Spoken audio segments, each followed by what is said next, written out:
প্রকাশক দীপন হত্যা মামলার রায় আজ, ৬ আসামি কারাগারে। সর্বোচ্চ শাস্তির আশা রাষ্ট্রপক্ষ স্বজনদের।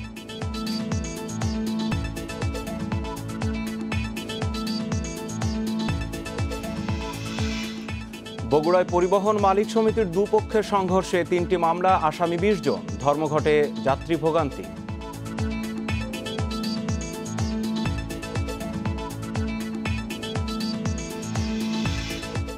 দক্ষিণ এশিয়ার প্রথম পিপিই ইন্ডাস্ট্রিয়াল পার্ক বেক্সিমকোর। বছরে ৫,০০০ কোটি টাকার রপ্তানির লক্ষ্য।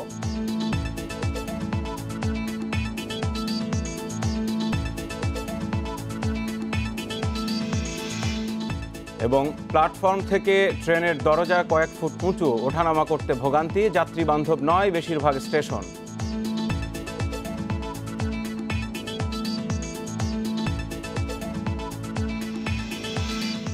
অস্বাস্থ্যকর পরিবেশেই চলছে বেকারি পণ্য তৈরির কাজ। রয়েছে ক্ষতিকর রাসায়নিক ব্যবহারের অভিযোগ।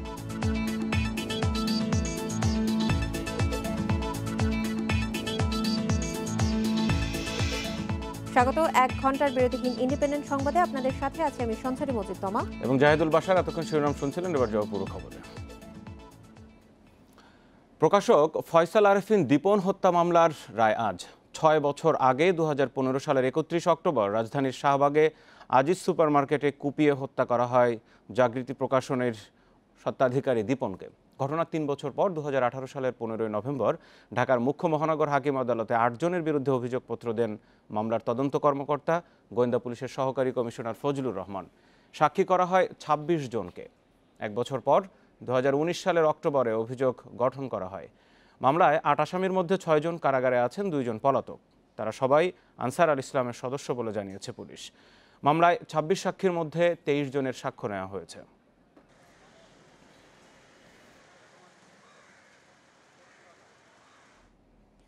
বগুড়ায় পরিবহন মালিক সমিতির দুপক্ষের দ্বন্দ্বের জেরে সংঘর্ষের পর মালিক শ্রমিক যৌথ কমিটির ডাকা অনির্দিষ্টকালের পরিবহন ধর্মঘট চলছে। ভোর ৬টা থেকে শুরু হওয়া ধর্মঘটে ব্যাপক ভোগান্তিতে পড়েছেন সাধারণ মানুষ। ভোরে ঢাকার উদ্দেশ্যে কয়েকটি বাস ছেড়ে গেলেও আন্তঃজেলার কোনো বাস ছেড়ে যায়নি বগুড়া টার্মিনাল থেকে। তবে রাজশাহী বিভাগের বাইরে থেকে আসা গাড়িগুলো চলাচলে কোনো সমস্যা হচ্ছে না। বগুড়া পরিবহন মালিকের দুই পক্ষের সংঘর্ষের জের ধরে এই ধর্মঘট আহ্বান করে এক পক্ষ। এদিকে দ্বন্দ্বের জেরে সংঘর্ষ, পুলিশ সদস্যকে হত্যা চেষ্টা, ভাঙচুর এবং অগ্নিসংযোগের ঘটনায় এ পর্যন্ত ৩টি মামলা দায়ের করা হয়েছে। এতে জেলা আওয়ামী লীগের যুগ্ম সম্পাদক মঞ্জুরুল আলম মোহন সহ ২০ জনকে আসামি করা হয়েছে।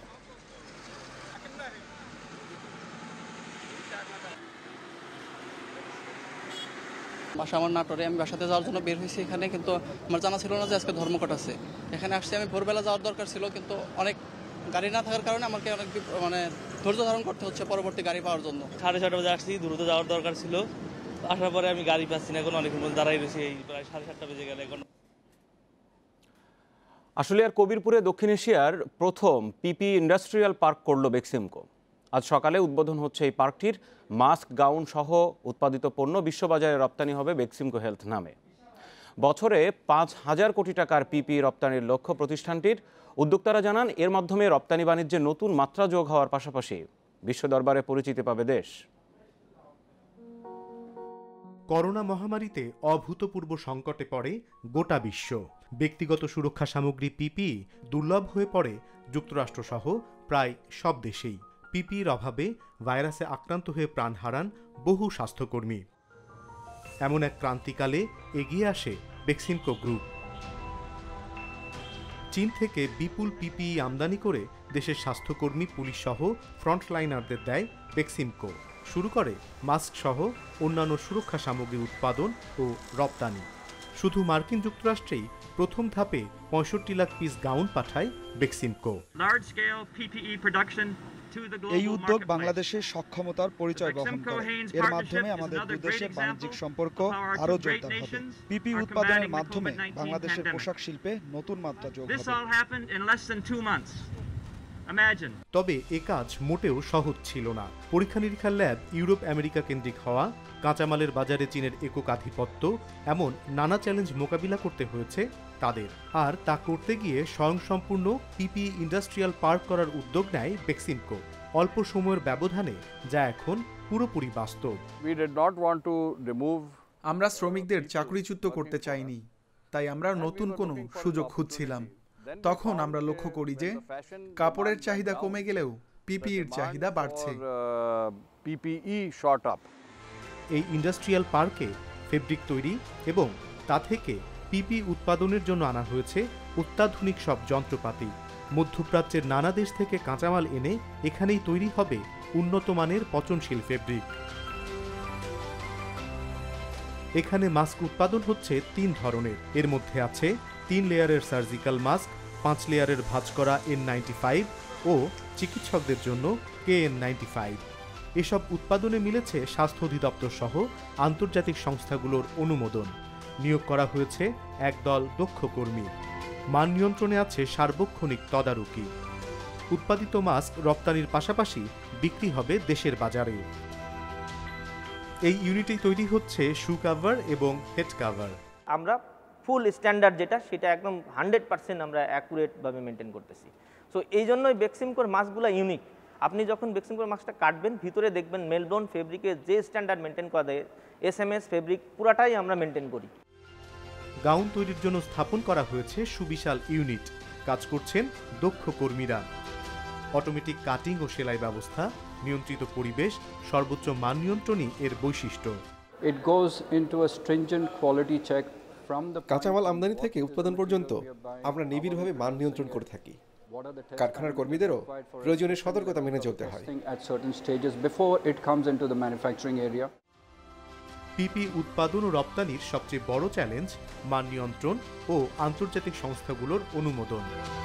এতদিন ইউরোপ আমেরিকায় স্যাম্পল পাঠিয়ে পরীক্ষা করে অনুমোদন পেতে হতো, তাতে লেগে যেত দীর্ঘ সময়। এ চ্যালেঞ্জ মোকাবিলায় প্রায় 130 বছরের অভিজ্ঞতা সম্পন্ন বিশ্বসেরা প্রতিষ্ঠান ইন্টারটেকের সঙ্গে চুক্তি করেছে বেক্সিমকো।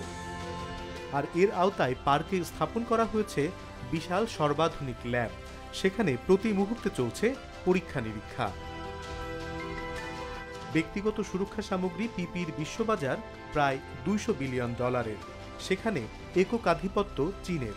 তবে বিশ্লেষণ বলছে দক্ষিণ এশিয়া হবে পিপি উৎপাদনের নতুন হাব, আর এর কেন্দ্রে থাকবে বাংলাদেশ। সে যাত্রার শুরুটাই বেক্সিমকোর হাত ধরে। তাদের এ উদ্যোগ উৎসাহী করবে দেশের উদ্যোক্তাদের, পোশাক শিল্পের রপ্তানির ধারায় আনবে নতুন গতি। And like Beximco Industrial Park, where we were the first to put up a denim plant, Beximco industrial পার্কে আমরাই প্রথম ডেনিম প্ল্যান্ট স্থাপন করি। পরে তা বাংলাদেশে বড় ব্যবসায় পরিণত হয়। আমরা আশা করছি এই পিপি ইন্ডাস্ট্রিয়াল পার্কও অন্য উদ্যোক্তাদের উৎসাহিত করবে। Bangladesh, like garments, can become a major world leader of PPE across the world. দক্ষিণ এশিয়ায় পিপি উৎপাদনের এটি প্রথম স্বয়ংসম্পূর্ণ ইন্ডাস্ট্রিয়াল পার্ক।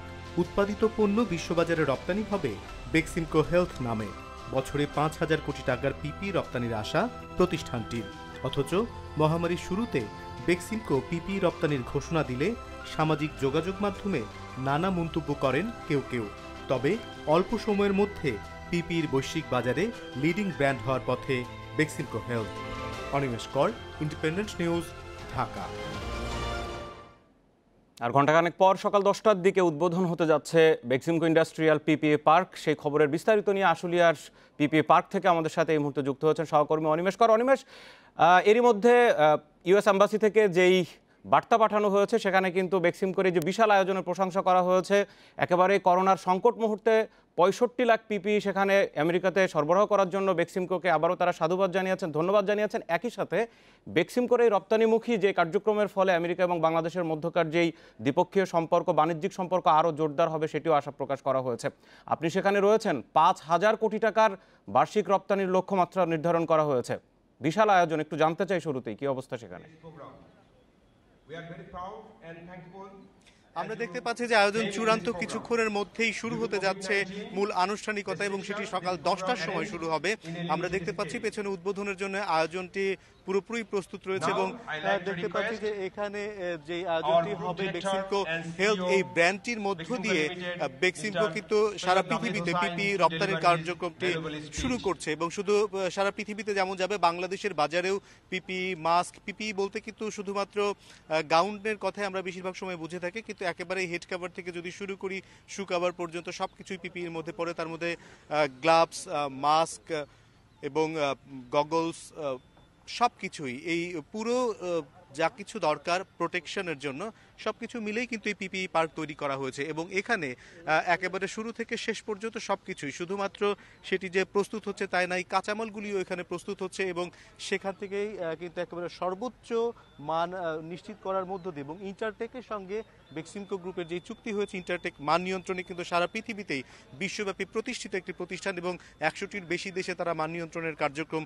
করে থাকে এবং তারা কিন্তু বেক্সিমকোর মধ্য দিয়ে এই যে গুণগত মান যাতে শতভাগ বৈশ্বিক মানের হয় এবং বাংলাদেশ সহ পৃথিবীর বিভিন্ন দেশের মার্কিন যুক্তরাষ্ট্র সহ বিভিন্ন দেশের যত ধরনের অনুমোদন প্রয়োজন এইসব ক্ষেত্রে সব ধরনের অনুমোদনই আছে। মার্কিন যুক্তরাষ্ট্রের ফুড অ্যান্ড ড্রাগ অ্যাডমিনিস্ট্রেশন, বাংলাদেশের স্বাস্থ্য অধিদপ্তর সহ এরকম সকল অনুমোদন তাদের যেমন আছে। বেক্সিমকো গ্রুপের পক্ষ থেকে যেমনটি বলা হচ্ছে, বেক্সিমকো টেক্সটাইলের সিইও আমাদের বলেছেন যে 5,000 কোটি টাকা রপ্তানির লক্ষ্যমাত্রা তাদের এবং মার্কিন যুক্তরাষ্ট্রের আজকে রাষ্ট্রদূত এখানে আসছেন এবং মার্কিন যুক্তরাষ্ট্রের 3টি পিপি সেবাদানকারী প্রতিষ্ঠান তাদের বেক্সিমকো গ্রুপের সঙ্গে চুক্তি করেছে এবং সেই চুক্তির অধীনে মার্কিন যুক্তরাষ্ট্রে কিন্তু এই পিপিগুলি রপ্তানি হবে এবং এর মধ্য দিয়েই কিন্তু এই দুই দেশের সম্পর্ক আরও জোরদার হবে বলে মনে করছে বাংলাদেশ এবং মার্কিন যুক্তরাষ্ট্র দুই দেশই। গত এক দশকে বাংলাদেশ থেকে মার্কিন যুক্তরাষ্ট্রে যত পণ্য রপ্তানি হয়েছে বর্তমান দশকে কিন্তু তার দ্বিগুণ রপ্তানি হচ্ছে এবং সে গতকালকে আপনি পুরো পার্কের বিভিন্ন এলাকা একেবারে প্রত্যেকটা সেকশন ঘুরে দেখেছেন। একটু জানতে চাইব, একটু আগে আপনি যেমনটি বলছিলেন যে এফডিএ এর অনুমোদন সহ বিভিন্ন দেশে যেখানে রপ্তানি করা হবে সেই সব দেশের অনুমোদন পাওয়া খুব একটা সহজ কিন্তু নয়, মান নিয়ন্ত্রণ করে সর্বোচ্চ মান ধরে রেখেই করতে হয়েছে। জানতে চাইবো এই যে উৎপাদন প্রক্রিয়া সম্পর্কে একটু জানবো, একই সাথে KN95 মাস্ক, N95 মাস্ক এগুলো উৎপাদনের ক্ষেত্রে যে ধরনের ফেব্রিক্স দরকার, যে অন্যান্য যে উপাদান দরকার সেগুলো নিশ্চয়ই এখানে উৎপাদন হচ্ছে। হ্যাঁ, কাঁচামালগুলি উৎপাদন হচ্ছে এবং গতকালকে আমি এবং আমাদের সহকর্মী রুহুল আমিন আমরা দুজনই এখানে কিন্তু পর্যবেক্ষণ করেছি এবং ঘুরে দেখেছি বিভিন্ন কিছু, প্রত্যেকটা ইন্ডাস্ট্রিতে আমরা গিয়েছি। আমি একটু রুহুলের কাছে জানতে চাই যে রুহুল, এখানে যে মান নিয়ন্ত্রণের কথা তারা বলছেন এবং কাঁচামাল থেকে উৎপাদন শুরু করে সেটি প্রক্রিয়াজাতকরণের সমস্ত কাজে এবং ফিনিশ প্রোডাক্ট তারা তৈরি করছেন, সেই মান কতখানি বিশ্বমানের? আপনি জানেন যে এই আপনি আমেরিকার বাজার, it is highly regulated market বলা হয়, পৃথিবীর সবচেয়ে নিয়ন্ত্রিত বাজার। সেখানে যখন ওষুধ, খাদ্যপণ্য বা আপনি যে কোনো পণ্য যখন রপ্তানি করতে যাবেন সবচেয়ে বেশি পরীক্ষা নিরীক্ষার মুখে পড়তে হয় মার্কিন যুক্তরাষ্ট্রে। এবং আপনি জানেন এরই মধ্যে বেক্সিমকো শুধু প্রথম ধাপেই 6.5 মিলিয়ন গাউন আমেরিকার বাজারে রপ্তানি করেছে। তো সেই থেকে শুরু এবং এইটা যাতে একটা প্রাতিষ্ঠানিক রূপ পায় এবং দীর্ঘমেয়াদে হয় সেই কারণে কিন্তু এই বেক্সিমকো এই উদ্যোগটা নিয়েছে এবং একটি স্বতন্ত্র পিপি ইন্ডাস্ট্রিয়াল পার্ক করলো এবং যেটি সবচেয়ে চমৎকার দিক, এই যে এত 30 একর জমিতে এই বড় ইন্ডাস্ট্রিয়াল পার্ক এটি করতে কিন্তু মাত্র 6 মাস সময় লেগেছে। দেশি বিদেশি অনুমোদন নেওয়া এবং এত এই ইন্ডাস্ট্রি সেট আপ করা, ল্যাবরেটরি সেট আপ করা, এই সব কাজ কিন্তু মাত্র 6 মাসের ব্যবধানে বেক্সিমকো এটা করতে পেরেছে।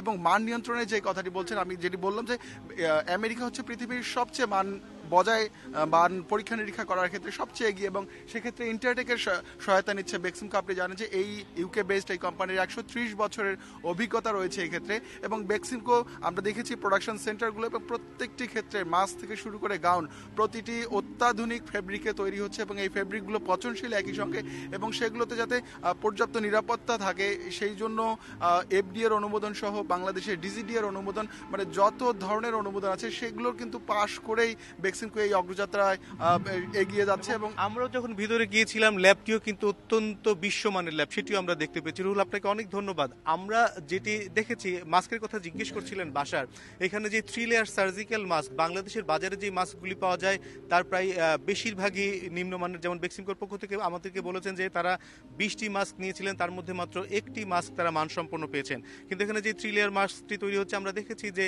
যেই কাঁচামালগুলি দরকার ঠিক সেভাবে দিয়েই 3 লেয়ারটি সেভাবে হচ্ছে।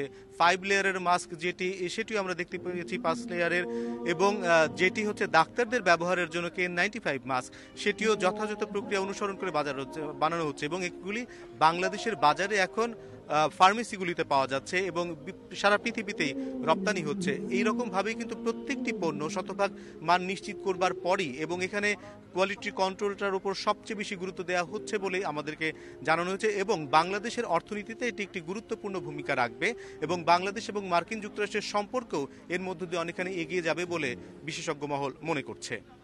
অনিমেষকর, আপনাকে অনেক ধন্যবাদ। একটু পরে যখন এই পার্কের উদ্বোধন ঘোষণা করা হবে সেই সময় আবারও আপনাদের দুজনের কাছে আমরা ফিরবো, থাকুন আপনারা। মঙ্গলবার তৃতীয় দিনে সারা দেশে করোনার টিকা নিয়েছেন 1,01,082 জন। এই সংখ্যা দ্বিতীয় দিনের তুলনায় দ্বিগুণেরও বেশি। টিকা গ্রহীতাদের 3 ভাগের 2 ভাগই পুরুষ। 94 জনের মৃদু পার্শ্ব প্রতিক্রিয়া হলেও জটিলতা হয়নি কারোর। এদিকে টিকা নিতে সুরক্ষার ওয়েবসাইটে এ পর্যন্ত নিবন্ধন করেছেন প্রায় 7 লাখ মানুষ। আবুল মাল আব্দুল মুহিত দেশের সফল সাবেক অর্থমন্ত্রী। হুইল চেয়ারের চাকায় ভর করে এলেন বঙ্গবন্ধু মেডিকেল বিশ্ববিদ্যালয়ের টিকা কেন্দ্রে। 86 পেরিয়েছে বয়স। নিবন্ধন শেষ করে নিলেন টিকা। মহামারীর এই সময়ে দীর্ঘ 11 মাস পর আজই প্রথম ঘরের বাইরে আওয়ামী লীগের এই বর্ষিয়ার নেতা। সকলে ভ্যাকসিন নেন, না এটা আপনার এবং আপনার পরিবারের জন্য অত্যন্ত প্রয়োজন, সমাজের জন্য প্রয়োজন। No feeling at all. Even যে কলেরা ইঞ্জেকশন যখন নিতাম ওগুলোতে যতটা হতো তাও হয়নি। সরকারের সাবেক ও বর্তমান অনেক কর্মকর্তা ও বিশিষ্ট জনেরা টিকা নিয়েছেন বঙ্গবন্ধু মেডিকেল বিশ্ববিদ্যালয়ের টিকা কেন্দ্রে। সকাল থেকে ছিল বেশ ভিড়। রাষ্ট্রের জ্যেষ্ঠ নাগরিকদের উপস্থিতি ছিল বেশি। তাৎক্ষণিক নিবন্ধন করাতে বেগ পেতে হয় কর্তৃপক্ষকে। একই অবস্থা ছিল অন্য কেন্দ্রেও। টিকা নিতে ঢাকা মেডিকেল থেকে SMS করা হয় 500 জনকে, কিন্তু উপস্থিত হন 760 জন। পরে কেন্দ্রে নিবন্ধন করে টিকা দেয়া হয় অন্যদের। যারা অন স্পট করতে চান তাদেরকে আমরা রেজিস্ট্রেশনটা করে দিচ্ছি এখানে, তো সেক্ষেত্রে কিছুটা সময় তাদের লাগে, তো এখানে একটু ধৈর্য ধরে বসে থাকতে হয়। তো বেটার হচ্ছে স্পট রেজিস্ট্রেশনটা করে আসলে সে তাড়াতাড়ি টিকাটা পেয়ে যাবে। স্বাস্থ্য সচিব জানান, টিকা ভীতি কমছে। বয়সসীমা 55 থেকে 40 করায় টিকা নেয়ার উপস্থিতি বেড়েছে।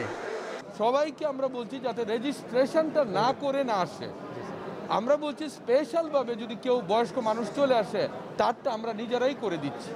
কাজে আমি আপনাদের মাধ্যমে অনুরোধ করব, সারা দেশে যেন অস্থিরতার কোনো কারণ নেই, আমাদের কাছে পর্যাপ্ত ভ্যাকসিন আছে। স্বাস্থ্য অধিদপ্তরের মহাপরিচালক বললেন, ঢাকার বাইরে গ্রহীতা কম হওয়ায় কিছু টিকা নষ্ট হচ্ছে। একটা ভাইলে 10টা ডোজ থাকে, তাহলে ওয়েস্টেজ হবে। তো যেই সমস্ত জায়গাতে এই ব্যাপারটা ঠিক মতন মানা হবে না সেখানে ওয়েস্টেজ বেশি হবে। তবে আমরা হিসাব করে দেখেছি এটা এখনো 10%-এর মতন হয় নাই। এ মাসের শেষে কোভ্যাক্স থেকে 1,31,000 ডোজ করোনা ভ্যাকসিন পাবে বাংলাদেশ, জানিয়েছে স্বাস্থ্য বিভাগ। Hasan Misbah, independent news, Dhaka. করোনার টিকা নিতে মানুষের ভিড় বাড়লেও নিবন্ধনে তৈরি হয়েছে কিছু জটিলতা। এখনও অনেক কেন্দ্রে নিবন্ধন ব্যবস্থা পুরোপুরি চালু না হওয়ায় ভোগান্তিতে পড়ছেন আগ্রহীরা। এদিকে টিকা নেওয়া ব্যক্তিদের মধ্যে পার্শ্ব প্রতিক্রিয়া না থাকায় আস্থা বাড়ছে মানুষের মধ্যে।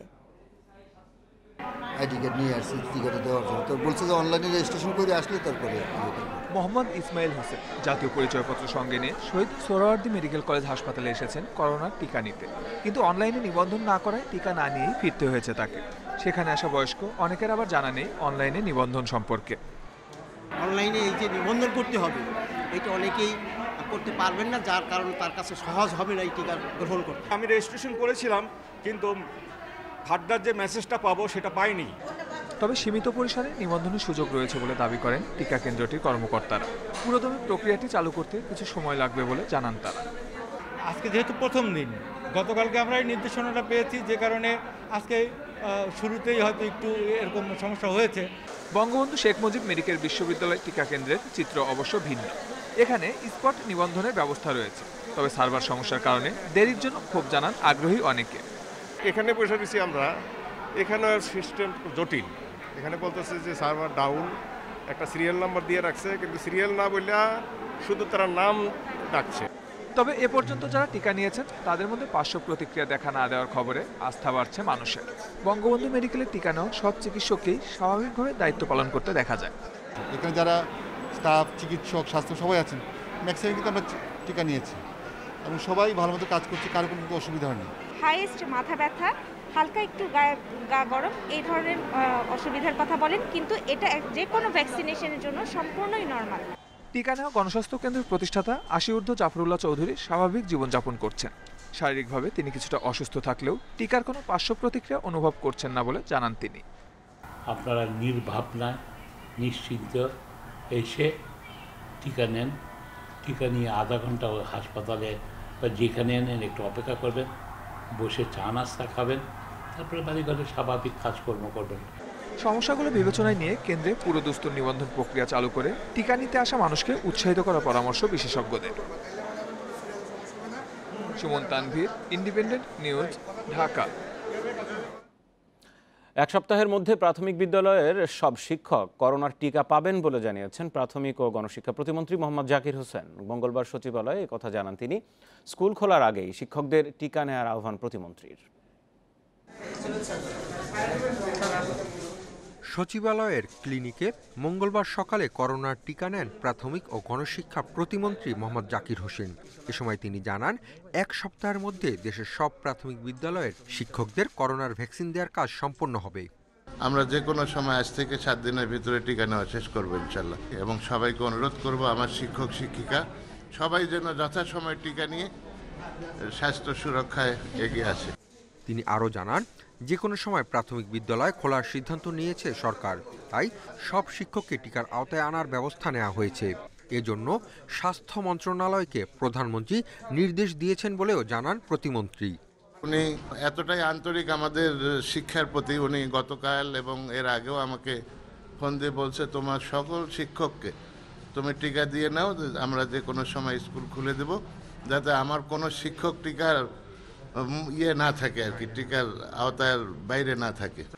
করোনা পরিস্থিতিতে গেল বছরের 18 মার্চ থেকে দেশের সব প্রাথমিক বিদ্যালয়ে পাঠদান বন্ধ রয়েছে। Hasib Mahmud Shah, independent news, Dhaka. বন্ধ হচ্ছে না অস্বাস্থ্যকর পরিবেশে বেকারি পণ্য তৈরি। মানবদেহের জন্য ক্ষতিকর রাসায়নিক ব্যবহারের অভিযোগও রয়েছে অনেক প্রতিষ্ঠানের বিরুদ্ধে। এসব প্রতিষ্ঠানের বিরুদ্ধে ব্যবস্থা না নেওয়ায় ঝুঁকির মুখে পড়ছে জনস্বাস্থ্য। মিরপুরের শেওড়াপাড়া মুর্শিদ বেকারি নামের এই কারখানার পণ্য যায় বিভিন্ন দোকানে। এখানে তৈরি হয় কেক, বিস্কুট, পাউরুটি সহ বিভিন্ন খাবার। তবে খাদ্যপণ্য তৈরি করার মতো প্রয়োজনীয় পরিবেশ নেই কারখানাটিতে। ভেতরেই কর্মীদের পরিচ্ছন্ন হওয়ার স্থান। এর ঠিক পাশের চুল্লিতেই বানানো হচ্ছে কেক, বিস্কুট। এগুলোতে কী ধরনের রং ব্যবহার করা হচ্ছে তা নিয়েও আছে প্রশ্ন। হাতে না, আমি তো এদেরকে সব কিছু দেওয়া আছে, এদের ড্রেস দেওয়া আছে, যখন ড্রেস ওই তো মানে একটা ড্রেস তো মনে করেন 2 দিন পরা যায়, এটা আজকে করছে, এটা আবার দিয়ে দিলে আবার কালকে আবার। স্বাস্থ্যবিধি না মেনেই খোলা জায়গায় বিক্রি হচ্ছে বিভিন্ন খাদ্য। এর ঝুঁকি নিয়ে খুব একটা সচেতন নন ভোক্তারা। এই খাবার যে খারাপ সেটা বলা তো যাচ্ছে না, সব খাবারই ভেজাল। বাসায় গেলে সমস্যা হইতে পারে, পেটে ব্যথা হইতে পারে। কিভাবে বানাই এটা বানানো জানি না, এটি তো আমরা বাসায় বানাইতে পারি না। ভোক্তা অধিকার সংগঠন ক্যাব বলছে, মনিটরিং ব্যবস্থার ঘাটতি থাকায় ভেজাল খাদ্যের ছড়াছড়ি রাজধানী জুড়ে। সারা বছর একটা সমন্বিতভাবে কার্যক্রম গ্রহণ করা এবং সর্বোপরি যা চিহ্নিত অপরাধীকে দ্রুত শাস্তির আওতায় আনা অত্যন্ত জরুরি। যদি দ্রুত শাস্তির আওতায় না আনা হয়, তাহলে অপরাধীদের অপরাধ প্রবণতা রোধ করা সম্ভব বলে মনে হয় না। বিশেষজ্ঞদের মতে, ভেজাল ও মানহীন খাবার কেবল সাময়িক নয়, দীর্ঘমেয়াদেই নানা ক্ষতির কারণ হতে পারে। তাই নজরদারি বাড়ানোর পাশাপাশি ভোক্তাদের সচেতনতা বৃদ্ধির বিকল্প নেই। Sohel Rana, independent news, Dhaka. রাজধানীতে 2 বাসের চাপায় নিহত হয়েছেন 18 বছর বয়সী হেলপার নাজমুল। এই ঘটনায় একজন চালককে আটক করা হয়েছে। মঙ্গলবার রামপুরায় গাড়িতে যাত্রী তোলার সময় একই দিক থেকে আসা রাইদা পরিবহনের একটি বাস এসে নাজমুলকে চাপা দেয়। গুরুতর আহত অবস্থায় ঢাকা মেডিকেল কলেজ হাসপাতালে নিয়ে গেলে চিকিৎসক মৃত ঘোষণা করেন। ঢাকা মেডিকেল পুলিশ ক্যাম্পের পরিদর্শক বিষয়টি নিশ্চিত করে জানান, মরদেহ ময়নাতদন্তের জন্য মর্গে রাখা হয়েছে।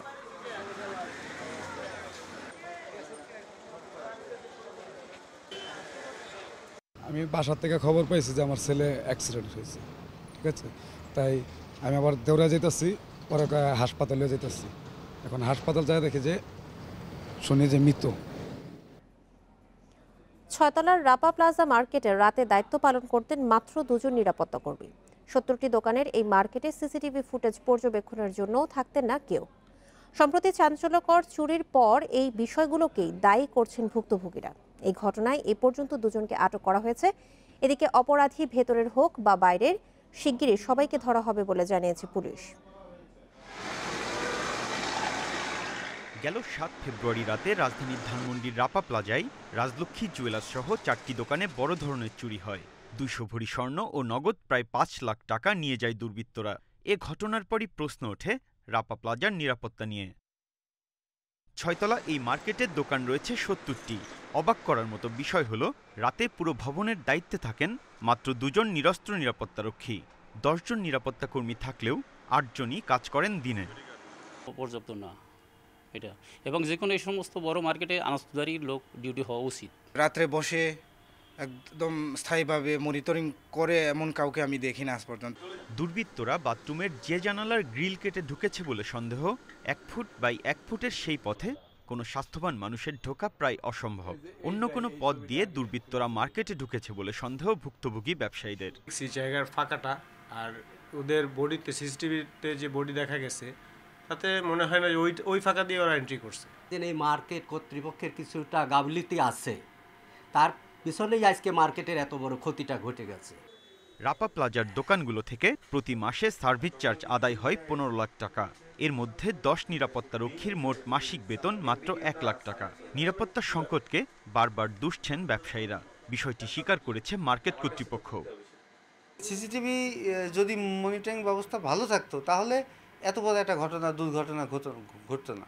আমরা চাই হচ্ছে রাত্রের সিকিউরিটিটা, যেখানে 10 জন থাকার কথা বা 7 জন থাকার কথা, সেখানে মাত্র 2 জন তারা সিকিউরিটি নিয়োগ দেয়।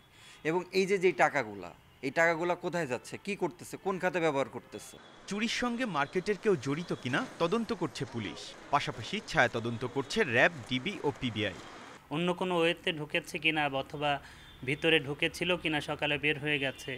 তবে মনে হচ্ছে যে, আপাতত দৃষ্টিতে মনে হচ্ছে যে ওই বাথরুমের যে জানালা কেটে ঢুকেছে। এ ঘটনায় এখন পর্যন্ত ধানমন্ডি থানায় 2টি মামলা হয়েছে। Biprajit Chanda, independent news, Dhaka. মালদ্বীপে থাকা সব বাংলাদেশিকে বিনামূল্যে করোনার টিকা দেবে দেশটির সরকার।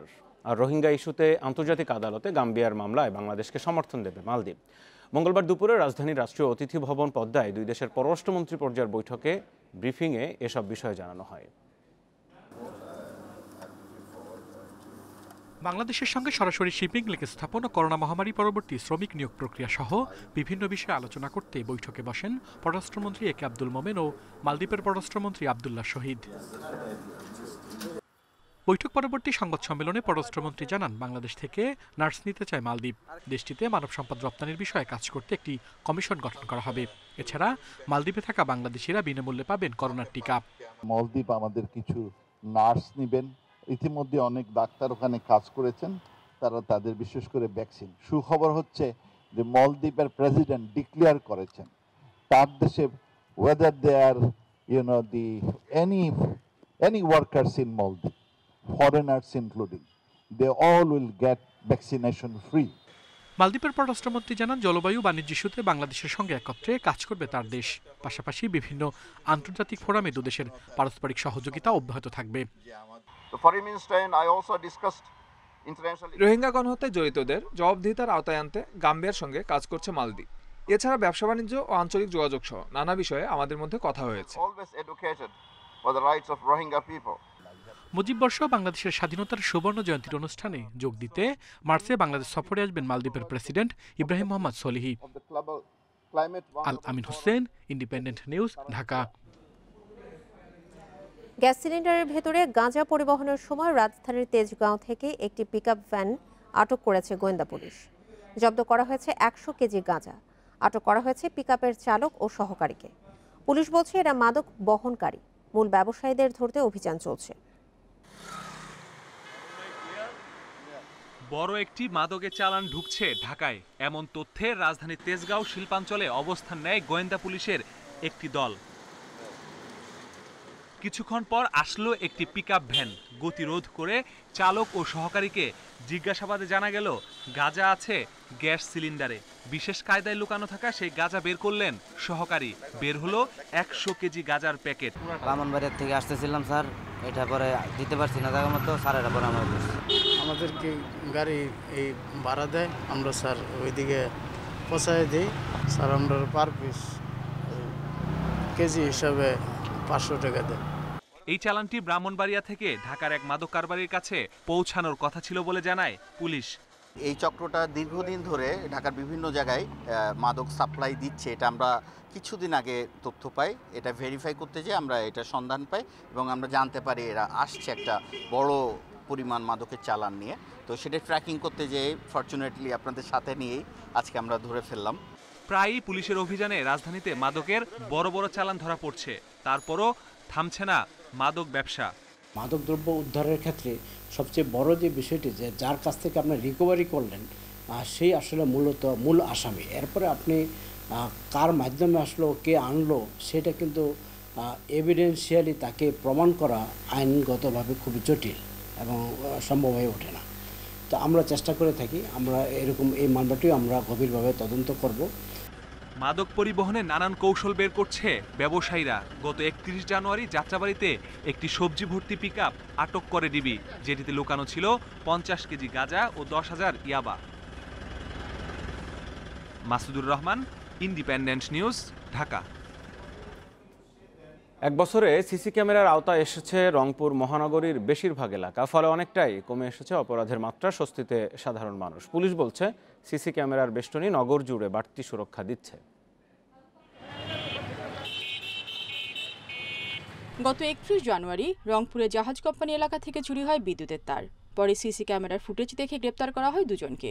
গত এক বছরে এভাবে সিসি ক্যামেরার ফুটেজ দেখে চুরি, ডাকাতি, ছিনতাই সহ নানা অপরাধের সাথে জড়িত অন্তত 300 জনকে গ্রেপ্তার করেছে পুলিশ। উদ্ধার হয়েছে লুট করা মাল। অপরাধের হার কমাতে রংপুর নগরীতে বসানো হয়েছে 120টির বেশি সিসি ক্যামেরা। সাধারণ মানুষ বলছে সিসি ক্যামেরার আওতায় আসার পর থেকে অনেকটা নিশ্চিন্ত তারা। বিভিন্ন এলাকায় যে সমস্যাগুলো সৃষ্টি হয়, যেমন ছিনতাই, চুরি, ডাকাতি বা আদারওয়াইজ যা হয়, এটা সিসি ক্যামেরা ধরা পড়ে খুব দ্রুত।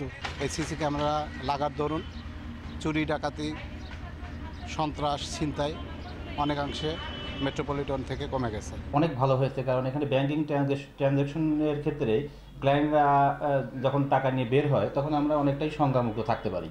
রংপুর মেট্রোপলিটন পুলিশ কমিশনার জানান, এর ফলে শুধু সাধারণ মানুষ নয়, অপরাধের সাথে কোনো পুলিশ সদস্য জড়িত থাকলে তাদের বিরুদ্ধে ব্যবস্থা নেওয়া সহজ হবে। এই মনিটরিংয়ের ফলে একদিকে যেমন ছিনতাই, চুরি প্রতিরোধ এবং কোনো ঘটনা ঘটে গেলে, এরকম ঘটনা ঘটে গেলেও সেটি সিসিটিভি ফুটেজ নিয়ে সেই ঘটনাটা ডিটেকশন করা কিন্তু সম্ভব হচ্ছে।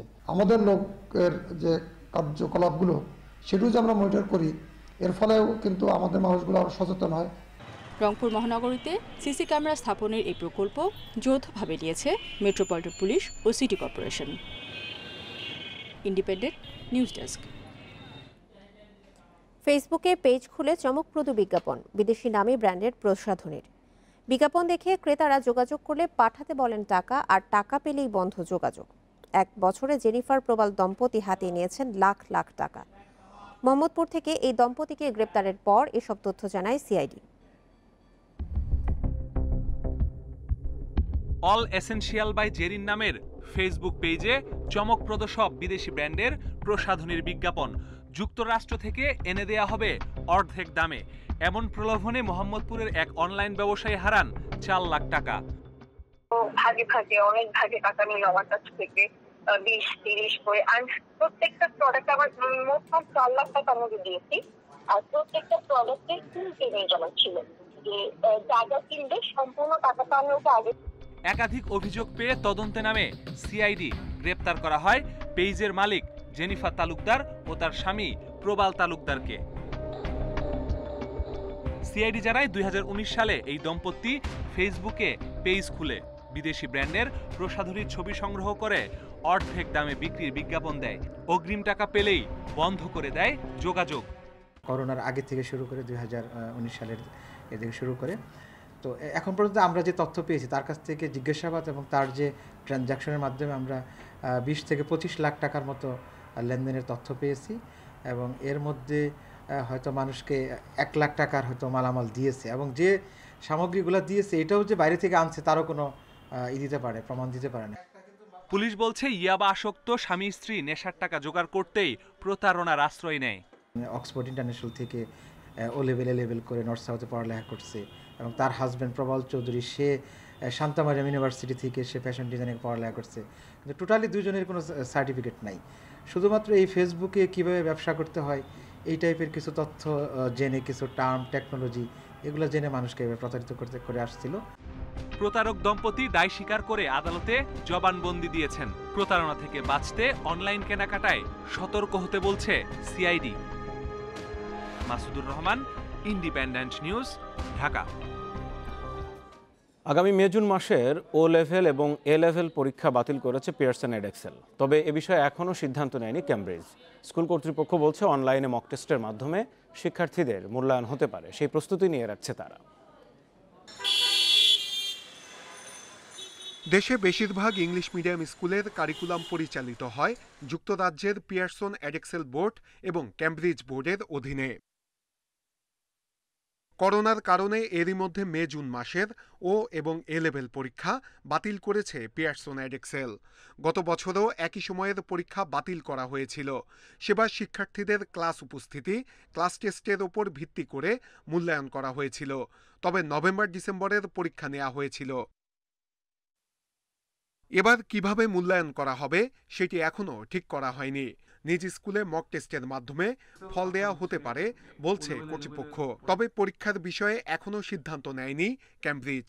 এই মুহূর্তে আসলে পরীক্ষা নেওয়ার মতন অবস্থা তৈরি হয়নি, কারণ এডেক্সেল ক্যামব্রিজের যে একটি ইন্টারন্যাশনাল একটা রেশিও আছে বা স্ট্যান্ডার্ডই আছে যে প্রত্যেকটা এক্সাম হলের, সেই জায়গাটা আসলে সব ফ্যাসিলিটি সব ইনস্টিটিউশনের সব ভেন্যুতে পাওয়া যায় না। তো স্বাভাবিকভাবেই সেটা বাচ্চাদের জন্য বা স্টুডেন্টদের জন্য একটি রিস্কি এনভায়রনমেন্ট হতে পারে। স্কুল কর্তৃপক্ষ বলছে শিক্ষার্থীদের অনলাইনে ক্লাস হয়েছে, অনলাইনে পরীক্ষাও নেওয়া হয়েছে, তাই ও এবং এ লেভেল পরীক্ষা না হলেও মূল্যায়নে সমস্যা হবে না। মক টেস্ট হলো স্ট্যান্ডার্ড টেস্ট। এই মক টেস্ট যদি নেয় স্কুল, মক টেস্টে যেভাবে অ্যাসেস পিয়ারসন এডেক্সেল অ্যাসেস করে এই ট্রেনিংটা দেওয়া আছে টিচারদেরকে, সো সেই ট্রেনিং অনুযায়ী তারা নম্বর দেবে। সেক্ষেত্রে বায়াসনেসের থাকার সম্ভাবনা খুবই কম। অভিভাবকরা বলছেন সশরীরে ক্লাস না হওয়ায় পরীক্ষা বাতিলের সিদ্ধান্তটি ভালো। যেহেতু অনলাইন ভিত্তিক ক্লাস হচ্ছে, সেহেতু স্কুলগুলোর বেতন অবশ্যই কমানো উচিত এবং 50% করে দেওয়া উচিত। দেশে ও এবং এ লেভেল পর্যায়ে পরীক্ষার্থী আছে 16,000-এর মতো। নূরে আলম, ইন্ডিপেন্ডেন্ট নিউজ, ঢাকা।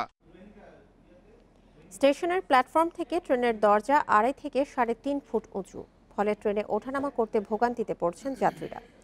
সবচেয়ে বেশি বিপাকে প্রবীণ নাগরিক, নারী, প্রতিবন্ধী ব্যক্তি কিংবা দৃষ্টিহীন যাত্রীরা। দেশের 464টি রেল স্টেশন প্ল্যাটফর্মের বেশিরভাগই এখনও যাত্রীবান্ধব করা হয়নি, যার মধ্যে রয়েছে দেশের সবচেয়ে বড় স্টেশন কমলাপুরও। বাংলাদেশ রেলওয়ের সিটিজেন চার্টারে সুস্পষ্টভাবে বলা আছে, যাত্রীদের ট্রেনে ওঠানামা সহজ, আধুনিক ও নিরাপদ করবে কর্তৃপক্ষ। তবে সেই কথা যেন অনেকটাই কাজের গরুর মতো, কিতাবে আছে গোয়ালে নেই। কমলাপুর স্টেশনে দেখা যায় ট্রেনের কামরা প্ল্যাটফর্মের বরাবর না হওয়ায় যাত্রীরা বাধ্য হয়ে জীবনের ঝুঁকি নিয়েই ট্রেনে ওঠানামা করছেন। স্টেশনের মোট 12টি প্ল্যাটফর্মের কোনোটিই ট্রেনের দরজা সমান উঁচু নয়। সবচেয়ে বেশি ঝুঁকি নিয়ে ট্রেনে ওঠানামা করেন প্রবীণ যাত্রীরা। উঁচু বেশি এত কম বেশি হওয়ার কারণে খুবই অসুবিধা হয়, আমাদের বৃদ্ধ মানুষরা ওঠানামা করা খুব কষ্ট হয়। এখান থেকে নামতে গেলে আমাদের খুব কষ্ট হলো, আর এরকম নামতে গেলে আমি উল্টা হয়ে ঘুরে নামলাম। স্বাধীনতার আগে ও পরে প্রায় 160 বছরেও আধুনিক হয়নি স্টেশনগুলো। গত এক দশকে রেলওয়েতে বেশ কিছু উন্নয়ন প্রকল্প বাস্তবায়ন হলেও যাত্রী সেবা ও নিরাপত্তার বিষয়টি উপেক্ষিত রয়ে গেছে। ব্যাগ লাগেজ থাকতে পারে, বাচ্চা ধরবে না লাগেজ ধরে নামাইতে হলো বাচ্চাকে ধরে, কারণ আমরা যদি না আসতাম ওরা এভাবে ইজি ফিল করতো না। একটু এরকম হইলে ঢালু হইলে আর নিচে হইলে ভালো হইতো। যোগাযোগ বিশেষজ্ঞরা বলছেন রেল কর্তৃপক্ষের অদূরদর্শিতার কারণেই স্টেশনগুলো যাত্রী বান্ধব হয়নি। আমরা অতীতে খরচ কমানোর নামে এই যে ফ্লোরগুলি করে ফেলেছি, তার উপরে আবার ছাদ দিয়ে ফেলেছি, এখন কিন্তু সেইটাকে আমরা উপরেও নিতে পারছি না। তবে ধীরে ধীরে সব প্ল্যাটফর্ম উঁচু করার উদ্যোগ নেওয়ার দাবি রেলমন্ত্রীর। ব্রডগেজ ট্রেন চলে, সেখানে ব্রডগেজের সমান উঁচু প্ল্যাটফর্ম, আর যেখানে ব্রডগেজ এবং মিটার গেজ উভয় ধরনের ট্রেন চলে, সেখানে মিটার গেজের সমান আমরা আমাদের প্ল্যাটফর্মগুলো আমরা উঁচু করার নীতিগত সিদ্ধান্ত গ্রহণ করেছি। অবশ্য নতুন তৈরি করা স্টেশনগুলোর প্ল্যাটফর্ম নির্মাণেও ভুল নকশার তথ্য পাওয়া গেছে। ট্রেন থেকে নামা কিংবা ওঠার সময় পা পিছলে যে কোনো সময় দুর্ঘটনা ঘটতে পারে। এতে রেলওয়ের কিছু যাবে আসবে না, কিন্তু দুর্ঘটনা ঘটলে ভুগবে আপনার পরিবার এবং আপনি। Mahmudul Hasan, independent news, Dhaka. যুক্তরাষ্ট্রের সাবেক প্রেসিডেন্ট ডোনাল্ড ট্রাম্পের দ্বিতীয় দফায় অভিশংসন প্রক্রিয়া সাংবিধানিক বলে প্রাথমিক প্রস্তাব পাশ করেছে মার্কিন সিনেট। স্থানীয় সময় মঙ্গলবার 56-44 ভোটের ব্যবধানে সিনেটে প্রস্তাবটি পাশ হয়। মার্কিন কংগ্রেসের উচ্চকক্ষ সিনেটে ট্রাম্পের আইনজীবীদের সাথে 4 ঘণ্টার যুক্তিতর্কের পর শুরু হয় ভোটগ্রহণ। এ সময় ডেমোক্র্যাটদের সাথে ট্রাম্পের বিপক্ষে ভোট দেন রিপাবলিকানরাও। এর মধ্য দিয়ে সাবেক মার্কিন প্রেসিডেন্টকে দ্বিতীয়বারের মতো অভিশংসনের পথ আরও সুগম করল ডেমোক্র্যাটরা। আগামী সিনেট অধিবেশনে ট্রাম্পের পরবর্তী বিচার প্রক্রিয়া শুরু হবে বলে জানানো হয়েছে। এর আগে 6 জানুয়ারি ক্যাপিটল হিলে সহিংসতায় উস্কানির অভিযোগে ট্রাম্পকে অভিশংসনের পক্ষে রায় দেয় হাউস অব রিপ্রেজেন্টেটিভস।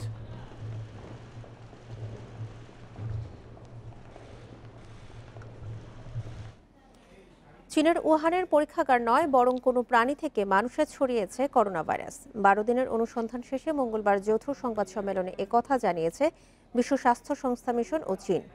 বিশ্ব স্বাস্থ্য সংস্থার বিশেষজ্ঞ দলের প্রধান পিটার বেন এমবারিক জানিয়েছেন, উহানের পরীক্ষাগার থেকে করোনার সূত্রপাতের কোনো প্রমাণ মেলেনি। ভাইরাসের উৎস খুঁজতে আরও অনুসন্ধানের দরকার মনে করেন তিনি।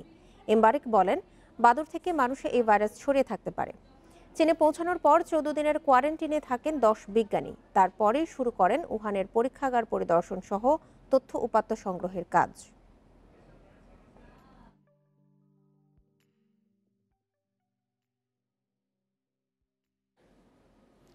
করোনায় বিশ্বে একদিনে 13,000 মানুষের মৃত্যু হয়েছে। এড়িয়ে মোট প্রাণহানি ছাড়িয়েছে 23,49,000। নতুন 4.25 লাখ শনাক্ত সহ এ পর্যন্ত আক্রান্তের সংখ্যা 10,73,00,000-এরও বেশি। 24 ঘন্টায় যুক্তরাষ্ট্রে 3,200-র বেশি জনের মৃত্যু হয়েছে। এ পর্যন্ত দেশটিতে প্রাণহানি প্রায় 4,80,000। নতুন শনাক্ত 95,000। ব্রাজিলে একদিনে মারা গেছে প্রায় 1350 জন। নতুন শনাক্ত 51,000। যুক্তরাজ্যে নতুন করে 1,052 জন মারা গেছে। এ নিয়ে সেখানে মোট মৃত্যু 1,13,000 ছাড়িয়ে গেছে। সংক্রমণ রোধে যুক্তরাজ্যে নতুন করে ভ্রমণ নিষেধাজ্ঞা জারি করা হয়েছে। ভারতে 24 ঘন্টায় মারা গেছে মাত্র 85 জন।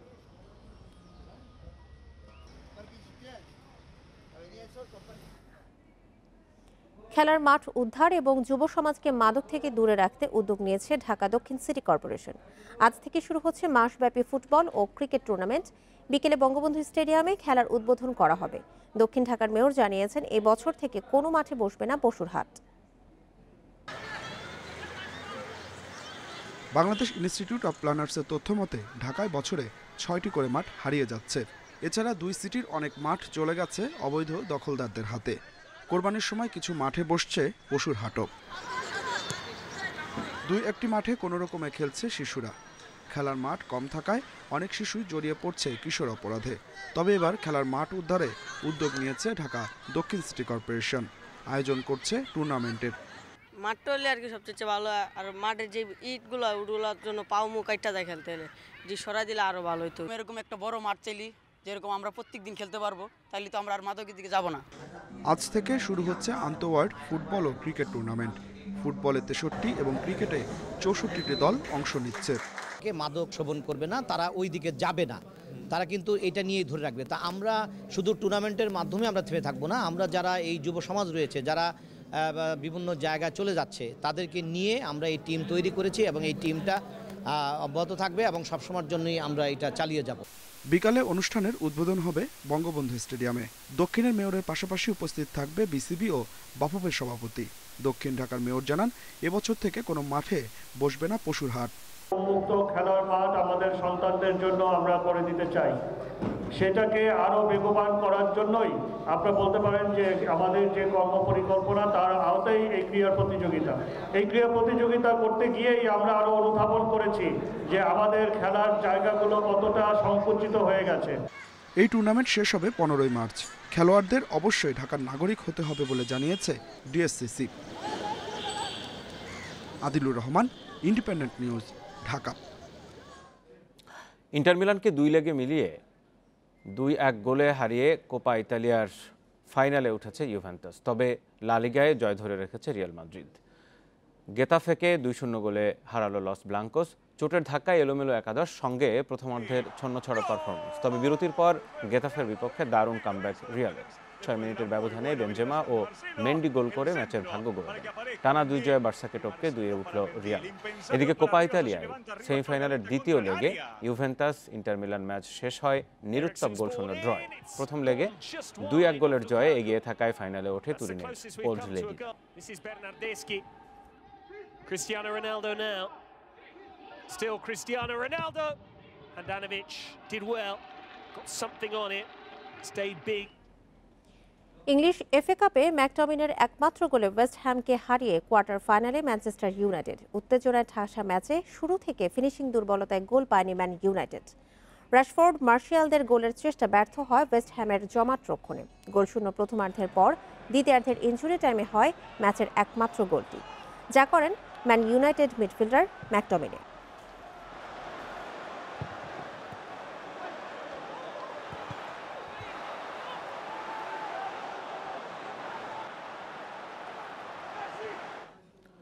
কোপা দেল রেতে সেমিফাইনালের প্রথম লেগে সেভিয়ার বিপক্ষে মুখোমুখি হচ্ছে বার্সেলোনা। ম্যাচ শুরু বাংলাদেশ সময় রাত 2টায়।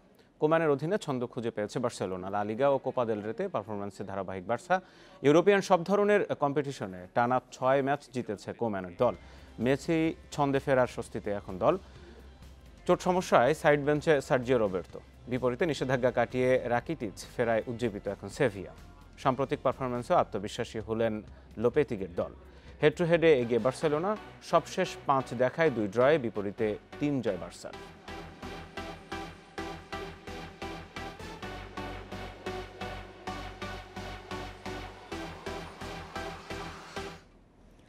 অবিশ্বাস্য হারের ধাক্কা কাটিয়ে না উঠতেই ঢাকা টেস্টের প্রস্তুতি শুরু করতে হয়েছে, যেখানে ঘুরে ফিরে আলোচনায় সাকিবের শূন্যতা। দেশসেরা তারকার না থাকা সবার মতো চিন্তায় ফেলেছে মেহেদী হাসান মিরাজকেও। তবে সিরিজ সমতায় শেষ করতে বাড়তি দায়িত্ব নিতে প্রস্তুত টাইগার স্পিন ত্রয়ী। চট্টগ্রামের ভুল সূত্রে মিরপুরে উইন্ডিজ বধের প্রত্যয় মিরাজের। মিস্টার ডিপেন্ডেবল টাইগার ব্যাটিংয়ের স্তম্ভ, কিন্তু চট্টগ্রাম টেস্টে ব্যাটে অবদান রাখতে পারেননি। সিরিজে সমতা আনতে মুশফিককে সেরা রূপে দেখতে চান অধিনায়ক। তাই তো সেরা ব্যাটসম্যানকে তৈরি করতে নিজেই দিয়েছেন সময়। টেস্টের পঞ্চম দিনে জহুর আহমেদে স্পিনাররা খাবি খেয়েছে। ফলাফল গেছে উইন্ডিজের পক্ষে। ঢাকা টেস্টে ভুলের সুযোগ নেই। অধিনায়ক কোচ সবার আগ্রহের কেন্দ্রে এখন শেরে বাংলার উইকেট। কিউরেটর গামিনী নিশ্চয়ই ভালো সংবাদই দিয়েছেন টাইগার ম্যানেজমেন্টকে। হয়তো আমাদের ওই দিনটাই খারাপ ছিল, লাস্টের দিনটা। ওরা ভালো ক্রিকেট খেলছে বলে জিতে গেছে, বাট এখানে প্রত্যাশা অবশ্যই থাকবে ভালো করার, কারণ হয়তো ওরা একটা ম্যাচ জিতেছে। আমরা যদি এখানে ভালো করতে পারি, ম্যাচ জিততে পারি, তাহলে হয়তো আমরা খুব ভালো মতন স্ট্রংলি কামব্যাক করতে পারবো ইনশাআল্লাহ। সবশেষ সিরিজে উইন্ডিজকে হোয়াইট ওয়াশ করেছিল টাইগাররা। এবার সিরিজ বাঁচানোর চ্যালেঞ্জ। সে চ্যালেঞ্জে সাকিবকে পাচ্ছে না দল। তাইজুল, মিরাজ, নাইমদের কাঁধে পাহাড় সম দায়িত্ব। ঘরের মাঠে স্পিনাররা বরাবরই পেয়েছে লেটার মার্ক। স্পিন ত্রয়ী কি পারবে উইন্ডিজদের চেপে ধরতে? সাকিব ভাই থাকলে আমরা অনেক ভালো হতো, হয়তো আমাদের ভুলগুলো কম হতো এবং আমাদের আত্মবিশ্বাসটা আরও বেশি পেতাম। বাট যেহেতু সে নাই, বাট আমরা মনে করি আমাদের স্পিনারদের দায়িত্ব নিতে হবে। আমি আছি, তাইজুল ভাই আছে, নাইম আছে, এবং আমাদের 3 জনের উপর বেশি দায়িত্ব থাকবে স্পিনারদের, এবং আমরা চেষ্টা করব যে ভালো এরিয়াতে বল করার জন্য। দল হেরে যাওয়ায় মিরাজের অলরাউন্ড নৈপুণ্য চাপা পড়েছে, কিন্তু ক্যারিয়ারের প্রথম সেঞ্চুরি স্পেশালি হয়ে থাকবে মিরাজের কাছে। সুযোগ আসলে সাদা পোশাকে উপরের দিকে ব্যাট করতে প্রস্তুত হচ্ছেন Tiger allrounder. Saiful Majumder, Independent News. আর এই ছিল 1 ঘন্টার বিরতিহীন ইন্ডিপেন্ডেন্ট সংবাদ। সাথে থাকার জন্য ধন্যবাদ। আর ইন্ডিপেন্ডেন্ট টেলিভিশনের ফেসবুক, ইউটিউব আর টুইটার অ্যাকাউন্টে চোখ রাখুন সংবাদের আরও বিস্তারিত।